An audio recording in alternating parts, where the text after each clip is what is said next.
So I was just recording for the last hour and the file got fucking corrupted. So this is what we gonna do, bro. I'm not doing everything I just did. I was walking y'all through the trades I took last week because I didn't have them recorded. Some of them were recorded on my laptop. But this is what we gonna do instead, bro. I'm gonna just take y'all through my journal because this one, yeah, fuck that. So the last trade y'all saw was on Friday when I FOMO'd in right here. Well, this was an optimal trade. This is what I took. So y'all saw that live. Boom. Let's go down to Monday. Going into Monday,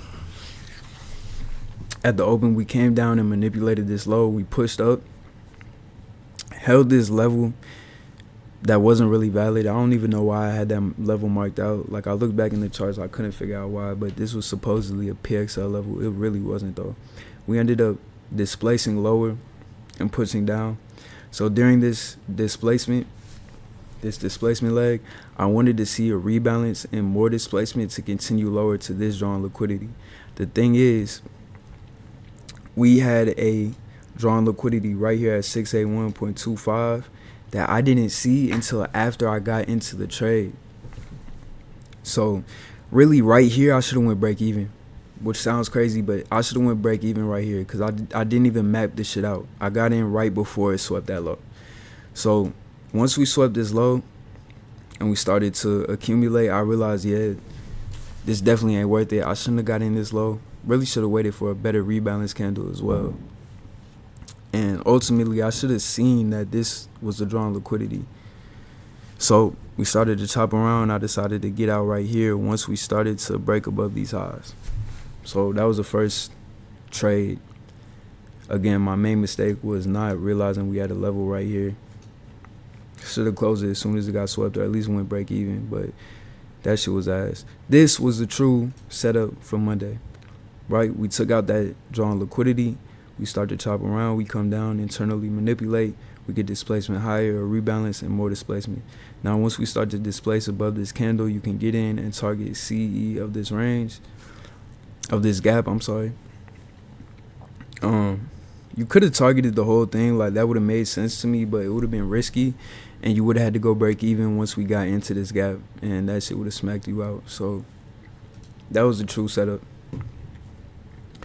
Now, the next day was, so we swept out this low right here. I didn't know how we were going to react in this area, so we just had to wait. That's it. That's simple. We also had this 15-minute gap right here. This ain't even 9:30 yet, though. Let's go up a little bit. 9:15. So, yeah, I wanted to see how we would react into this gap. Will we continue lower and push deeper into this new week opening gap, or will we run this gap and push up towards these highs? I had no fucking clue, so we just gotta wait. So boom, 9:30 opens. We took out these highs, but I wanted to see if these highs would get met, because these were like the final boss of the fucking range, you feel me? Of this range right here, this was like the final boss. Then we had these highs and these highs that we could potentially go to if we were in a bullish continuation type of day. But the only way we would know that is to see how we reacted in this fair value gap. So we end up pushing back into it, coming a little bit deeper and flipping and creating this SIBI right here. So I wanted to see how we react to the SIBI. We rejected a few times and closed above it. This is where I got in. Boom. Had stops right here. Target was this external high. We end up getting stopped as we chopped around. Then we push up to take out this high. Now, the reason why this was not valid is because in order for this to be PXH, or for us to continue, we need a little bit more structure. What I mean by structure is we need internal manipulation, or we need displacement, rebalance, and displacement. We do close above this SIBI, yes, but if I'm gonna get in right here, my stop has to be extra safe. We gotta go stops down here. That trade is just not worth taking. Now, if we waited for an internal manipulation right here, we take out this low. We also take out this low, but this is really an actual low. We take out this low, we flip. Then we kind of get a rebalance, bullish candle. Then we start to push up above this high. Once we start to push up above this high, we could get in right here, stops below, and just target this internal high, or just a 1-to-1, right? Go break even once this high gets hit. That shit probably wouldn't have worked out either. Regardless, that was the only setup that we could really take if we wanted to take longs. Now, once we took out that external high that I showed y'all, we still closed above it, right? So we could still potentially continue higher. How would we know if we would continue higher or not? It's based on how we react in this gap. Now, we do come down and respect it, which had me fooled a little bit. But at this point, I would want to see us close above this high or get some type of displacement, rebalance, and more displacement above this high to confirm that we're continuing potentially to these highs right here, right? Instead, even though it did look like we could continue higher just off of this candle and how we respected this BISI and manipulated these lows, we didn't get that. We continued lower. Now, in this area, I did want to look for shorts because once we close below CE of this range, the fact that we already manipulated external liquidity and internal liquidity, there was just no reason for us to go higher at that point. But I didn't end up getting filled. I didn't like where my stop would have had to be. And these lows were just a little bit too close for a 1-to-1. I just didn't want to take it by that point. I would have ended up getting filled somewhere down here. I didn't want my stop to be too tight, even though we did have momentum. Once I missed that trade, I figured, okay, there's one of two things we're going to do at this low. We're going to respect this BISI, manipulate this low, and continue higher to the next drawn liquidity. Or we're going to disrespect this whole area. We're going to create PXL, push up, and continue lower. So I wasn't too mad that I missed these shorts. I just decided to wait a little bit. We closed below this low. We didn't soup it or none of that shit. But we did have a bullish SMT here. So we could have went either way. I just wanted to see a little bit more confirmation. I just wanted to see how we reacted in here. So we did get a rebalance and we started to displace lower. But still at this point, there's just not enough. There's not enough. We could still reverse. So I continue to wait. Boom. Now we manipulate this low and create another SMT. Then displace higher. So if we really, really wanted to push up, we would do it now. This next candle would open bullish and start to push up. So I continue to wait. What do? We push down. Okay, cool. So now we're chopping in this area. At this point, I kid y'all not, I had one position tool set up like this for shorts if we broke below this low, and I had another position tool set up like this for longs if we broke above this high. I was open to either side. We end up doing that, and I literally got in somewhere in this area. It might have been a little bit higher, I'm not sure, but I was just waiting for displacement on either side. So we end up pushing lower. My stop was above this high, something like that. I just targeted like 30 points, just like this. We end up hitting it on the next candle or the one right after that. And that was it for that day. That was Tuesday. So I ended up making 700 on my Alpha Futures account. Oh, this was a forward test on Christmas Eve. I didn't take it though, cause you feel me, it's Christmas Eve. You kind of wildin'. And the last trade we took was for today. It was this right here. So let me go to that. I was relatively bullish, but relatively bearish. The reason I was bearish was because we had this higher time frame SMT right here. That led to a push down where we caused an SMT here as well. We're either going to have a reversal or a continuation. Now, what would have led me to taking a continuation is if we would have closed above one of these highs and maybe got a rebalance and another push up.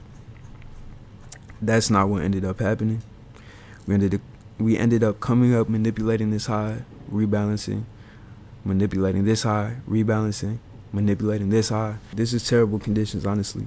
When we manipulate multiple times like this, it kind of shows us that we want to continue higher. The reason why I didn't take any of these trades is because I'm learning from my previous losses, and I know candle closure for me personally is more important than getting an early entry, because I lose a lot just off of not having candle closure. Now this doji candle tells us a lot. We got no more momentum. We never closed above any of these highs. We just keep manipulating. So now we create this bearish fair value gap right here.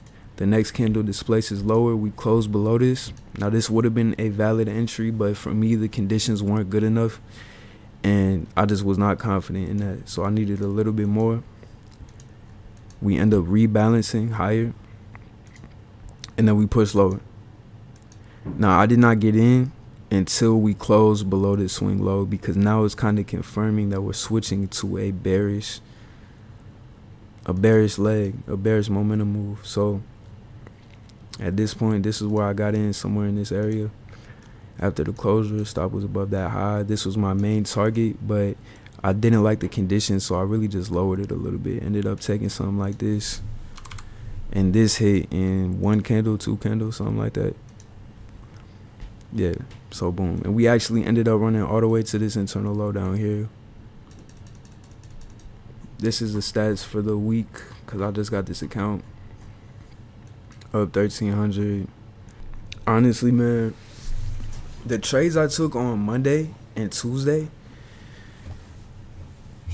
bro, I wouldn't even take them today. Like, these 2 days off, bro, I can't even lie. These 2 days off were much needed. Wednesday and Thursday, not really thinking about the charts, just door dashing and listening to psychology videos. It had me reflecting a lot, bro. It had me reflecting a lot. So I ended up coming across this video just randomly. And listening to this video, it kind of threw me back into my mindset from the summertime. This video right here and this video right here and this video right here.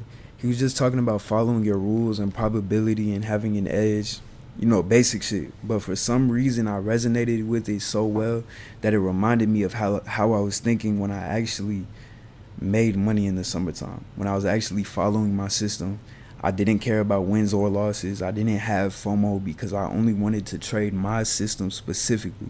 It made me want to go back and watch those videos, because I haven't really watched those videos since I made them. So I watched these 3 videos right here. $1,200 payout, requesting my second payout ever, and trusting God through life and trading. And after watching these 3 videos, it kind of shifted something in my mind again, to where I really remembered exactly how I was thinking when I got those 2 payouts in 2 weeks and why I got them. How my mindset was affecting my decision making. I remember that profitability it's not something that you just become and you're just profitable now. It's a mindset that affects your decision making and allows you to make money in the markets long term. It's literally a state of being, and you can shift out of that state of being at any moment in time. You could be profitable right now, and then you take a loss, and now you instantly shift into this unprofitable gambler's mindset. You can switch like that, bro. It's very, very fucking easy. So I started to really think, like, how was I viewing the market? How was I viewing my strategy? And I remember, like, it was this video right here, honestly. Trusting God through life and trading. How faith guides discipline. In that video, I talked about how when you go through something bad in life, a lot of people will doubt God, but if you have a strong relationship with God and you have a strong level of faith, you'll understand that this bad thing is happening for your betterment, to improve you as a human being. And you know you'll get through it. You'll know you'll become stronger and become better from it. And I related that to it being the same exact thing with trading. You have a system that is profitable. All you have to do is execute that system. You yourself don't even have to be a good trader. You don't have to be a good trader at all. All you have to do is be a good risk taker. My bad. What the fuck am I talking about? All you have to do is be a good rule follower. That's it. All you have to do is be a good rule follower.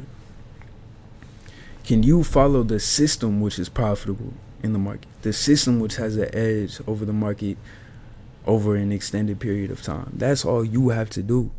We don't have to worry about what the market is doing. We don't have to worry about if price action is, if conditions are good or bad. When I say we don't have to worry about what the market is doing or whether conditions are good or bad, we don't have to let it stress us out. All we have to do is see, is our system present in the market right now? Okay, yes. How much have we been risking? What's a consistent risk amount? Okay, cool. Look, we risk 500 per trade. Our setup is present. Then you have to trust your intuition just a little bit. Is this actually a solid trade? Is there something telling you to get in, or is there something telling you to not get in? If everything aligns and you take the trade, and that's it. And you might lose today. You might go break even today. You might not get a trade at all today. But over an extended period of time, you will make money in the market. And that's it. You literally let your system do all the heavy lifting for you. You don't have to worry about anything. Trading can be completely stress-free. And it should be stress-free, to be honest. All we have to worry about as traders is how much we're risking and if we take the trade. All we have to do is follow our system. Our system is proven to be profitable. Now, if you don't have a profitable system, then you need to go find one and you need to backtest it and become confident in it. Once you have that, there's really nothing else. Like, everything else disappears. So, yeah, I'm not gonna lie. Watching those 3 videos put me back in that mindset. So I understand exactly why I've been losing recently, why I've been struggling with FOMO and all this other little shit. And I truly believe it's conquered now. I really do. Now, I might have slip-ups here and there, but as long as I know, all I have to do is wait for my setup to appear. Just apply my system. Don't worry about nothing else. Is my system there? Yes. Okay, let me have good risk management, and that's it. Take the trade, set stop, said let me wait for one of them to get hit. Move on with your life.